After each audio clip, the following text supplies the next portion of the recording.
Oke, selamat datang di video ketiga saya bersama saya Vionelix ya, The Witch Healer. Oke, ya. Jadi di video ketiga saya kali ini saya mau berbicara soal penyakit lambung ya, penyakit lambung.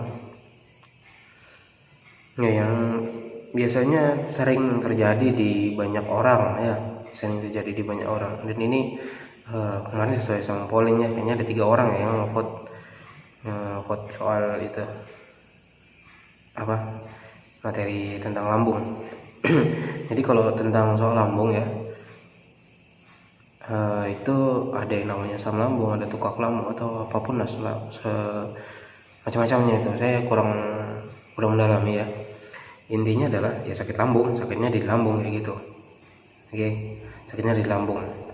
Nah terus kalau dari sisi medis kan pengobatannya ya biasanya ya nggak makan yang pedas-pedas, nggak makan yang asam-asam, terus nggak makan yang keras-keras kayak gitu, bisa melukai lambung kan kayak gitu. Tapi kalau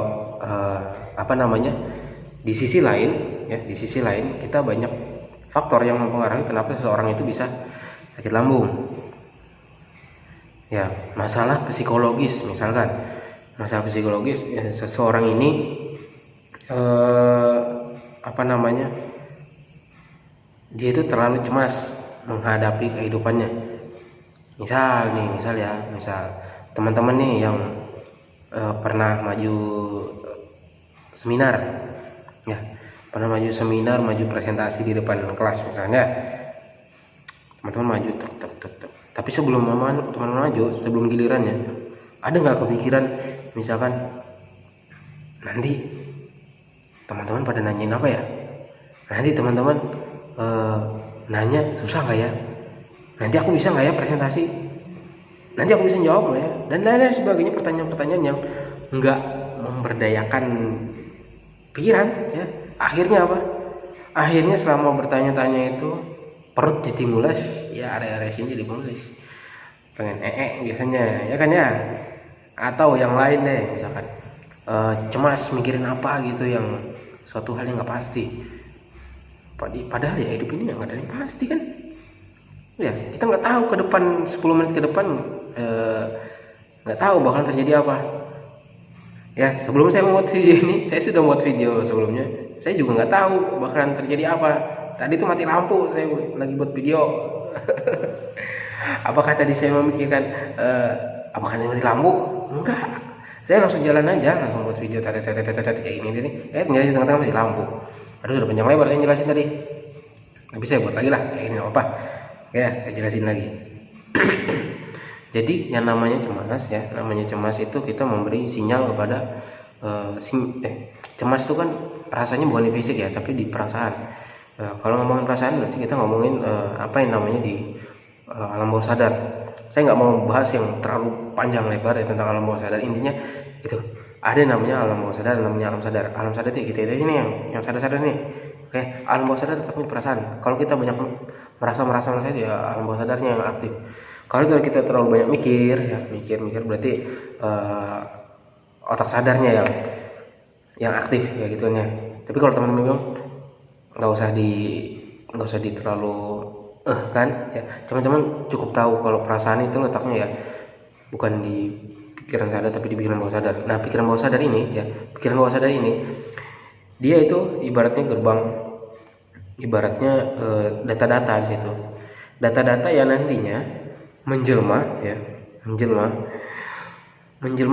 untuk mengarahkan pikiran-pikiran sadar ya. Misalkan nih teman-teman nih punya di pikiran bawah sadarnya cemas ya, rasanya gimana di perut ya, nggak enak gitu nih. Akhirnya apa, di perut nggak enak beneran. Misalkan nih teman-teman punya di bawah sadarnya ada program tentang aku kalau makan pedas pasti sakit lambung, aku kambuh, kumat, sakit lambungku. Akhirnya itu program yang ada di bawah sadarnya. Akhirnya apa? Akhirnya dia beneran akhirnya sekali makan pedas secuil aja, akhirnya apa? Sakit lambung. Nah, jadi teman-teman buat yang punya masalah sama sakit lambung, coba diperhatikan dulu mindsetnya, oke? Ya, tapi sebelum itu ya, teman-teman sudah nonton kan video sebelumnya yang tentang menerima setiap kejadian. Ya, ini kita ngomongin soal cemas, kita nggak ngomongin soal maknya itu atau masalah lambungnya, kita ngomongin soal cemasnya yang menjadi pemicu ya, menjadi pemicu dalam terjadinya sakit mah ini, terjadinya asam lambung ini, atau yang lebih parah atau masalah lambung lah, saya sebutnya masalah lambung aja, oke ya. Oke, semua masalah lambung itu biasanya karena cemas. Kita nggak tahu seperti yang saya bilang tadi, kita nggak tahu bakalan terjadi apa di waktu ke depan. Oke, kita nggak ada yang tahu, Anda, saya, atau siapapun nggak ada yang tahu, kecuali ya pintar memprediksi kayak gitu kan ya. Tapi ya itu kan nggak semua orang memiliki. Oke, kita sekali lagi saya bilang, kita kan nggak yang tahu. Jadi apa yang harus kita lakukan? Ya udah, terima aja apa yang bakalan terjadi nanti. Makanya di video pertama saya bilang menerima setiap kejadian, yaitu kejadiannya apapun yang bakalan hadir nanti. Apa sih ya? Apakah saya nanti bakalan ditanya-tanya sama orang setelah presentasi? Ya udah, terima aja. Mau diapain, namanya juga orang presentasi pasti ada yang nanya. Mau apa coba? Mau diam doang nggak bisa jawab? Ini urusan lu, makanya belajar di rumah. Misalkan nih disuruh jadi pembina upacara, jadi pembina upacara di kantor tiap Senin. Nanti ceramahnya apa ya? Ya udah, tinggal ceramah aja loh, ceramah tentang kehidupan sehari-hari, kita harus ngapain baiknya. Udah cerita doang, masa sih nggak bisa cerita, ya nggak? Kalau nggak bisa ya udah, belajar dulu supaya nggak gugup kan, kayak gitu, supaya nggak cemas. Oke, terima apapun yang hadir dalam kehidupan Anda. Nggak usah bertanya-tanya, nggak usah komen, nggak usah ngedumel, ya terima aja. apapun yang hadir dan bakalan hadir, terima aja ya, terima aja. Nggak usah kita bertanya-tanya, nggak usah banyak mikir, nggak usah banyak tanya, nggak usah komen, terima aja. Oke, saya lagi terima aja. Oke, terima apapun yang hadir dalam diri. Oke ya, sesuai dengan tugas di materi pertama dan materi kedua adalah menerima apapun yang hadir dalam diri. Kita nggak boleh banyak mikir. Kita sebenarnya boleh mikir, tapi mikir yang baik, yang mikir yang benar maksudnya. Bukan mikir yang baik, mikir yang benar. Mikir yang benar itu gimana sih? Ya, mikir yang benar itu gimana? Ya mikir yang sesuai apa adanya. Kalau misalkan Anda harus merencanakan maka ya udah, pikirkanlah itu. Anda nggak usah mikir merencanakan, kok nanti gimana ya, nanti begini. Akhirnya bercabang-cabang, akhirnya ya nggak lagi udah, ya kan ya. Akhirnya tuh nggak pikirannya nggak buyar lagi. Akhirnya apa? Ya nggak beres. Akhirnya nanti nggak powerful lagi saat presentasi. Oke ya, jadi kita kembali ke topik tentang cemas, was-was. Gimana sih caranya menghilangi was-was? Ya udah, kita terima aja apapun yang hadir. Saya tanya dulu, kita punya siapa sih? Oke, kita punya Tuhan kan? Ya udah, serahin aja sama Tuhan apapun yang terjadi, nggak usah was-was. Hati itu punya siapa? Punya Tuhan. Bukan punya kamu, bukan punya lu, bukan punya saya, bukan punya dia, bukan punya siapa-siapa. Ya, punya Tuhan. Hatinya dijaga, dibersihin, jangan disumpakin pakai apa? Sumpahin dengan perasaan-perasaan nggak penting. Ngapain was-was, ngapain mikirin ya? Oke. Ya, jadi teman-teman semua nggak perlu, mungkin ada kalanya was-was itu perlu ya, mungkin kalanya was-was itu perlu sebagai sinyal buat diri kita, entah ada sesuatu apakah kayak gitu, mungkin perlu. Cuma jangan keterusan. Kalau keterusan ya udah, jadi nggak memberdaya, apalagi bisa menjelma menjadi penyakit. Salah satunya penyakit fisiknya itu ya penyakit lambung, ya nggak? Oke kan? Ya, jadi teman-teman, dalam video ini ya saya sampaikan sekali lagi, terima apapun yang hadir dalam diri. Kita serahkan semuanya kepada Tuhan. Kita masih punya Tuhan kan? Kamu masih punya Tuhan kan? Percaya nggak sama Tuhan? Kalau nggak percaya imannya perlu dipertanyakan nih. Ya, percaya apapun itu ya, percaya pada Tuhan, serahkan semuanya pada Tuhan, bahwa kita memang bakalan dapat yang terbaik gitu. Udah gitu aja, nggak usah was-wasnya, buang aja lah, buang aja ke tong sampah ya, buang aja ke tong sampah. Kalau sekali nggak apa-apa, apa tahu kasih tanda kan, tanda bahwa sesuatu buat apa ya. Saya nggak bahas di sini nih ya, saya nggak bahas di kelas yang ini, di mentoring ini. Intinya adalah ya tadi, terima apapun yang hadir, serahkan kepada Tuhan.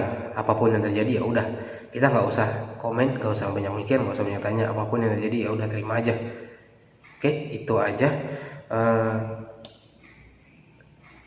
Oh ya, tapi kok bisa sih dengan begitu nanti ranahnya ke asam lambungnya sembuh, lambungnya sehat? Kok bisa? Ya bisa itu. Nah, ini teman-teman, misalkan ya saya bilang tadi, yang saya di awal tadi, kita loh cuma mikir apa, mikir nanti ditanyain apa ya sama peserta lain, nanti bisa nggak aku jawab, akhirnya pas sakit perut, padahal kita makan nggak ada yang bermasalah kan, kita baru bisa mikir itu, akhirnya sakit perut. Bagaimana kalau kita memperbaiki cara pikiran kita dulu? Oke ya, kita perbaiki cara pikiran kita dulu. Yang saya bilang tadi, menerima. Yang kedua, serahkan kepada Tuhan, buang cemasnya. Kalau muncul was-was, ya Allah, kenapa ini ya Allah? Ya Tuhan, kenapa ya Tuhan? Ya Dewi, kenapa ya Dewi? Ini sembarang lah nama Tuhan, ini siapa? Kenapa ya aku ya? Ya Tuhan, bantu aku hilangkan rasa cemas ini. Amin. Habis itu udah lupakan semuanya. Kalau bisa lakukan dengan hal-hal lain yang produktif. Jangan berdiam diri, nunggu apa yang terjadi. Bukan terjadi apa ya? Nggak ada. Ini apa, malah nunggu, nanti malah cemas lagi. Aku bakal dapat apa ya? Aku dapat perubahan gak ya? Enggak ya, jadi nggak kayak gitu ya. Serahkan semuanya kepada Tuhan dan lepaskan. Cari kegiatan yang positif, cari kegiatan apapun itu yang bisa merubah mood Anda saat itu juga ya. Intinya jadi mungkin sudah pertama was-was, terus skalanya agak berkurang, mungkinnya dari skala was-was ya, sudah agak tenang dikit. Nah habis itu ya udah, langsung cari yang lain kalau sudah mulai tenang, jangan berdiam lagi, nanti was-was lagi. Oke, gitu aja. Selamat malam dari saya. Assalamualaikum warahmatullahi wabarakatuh.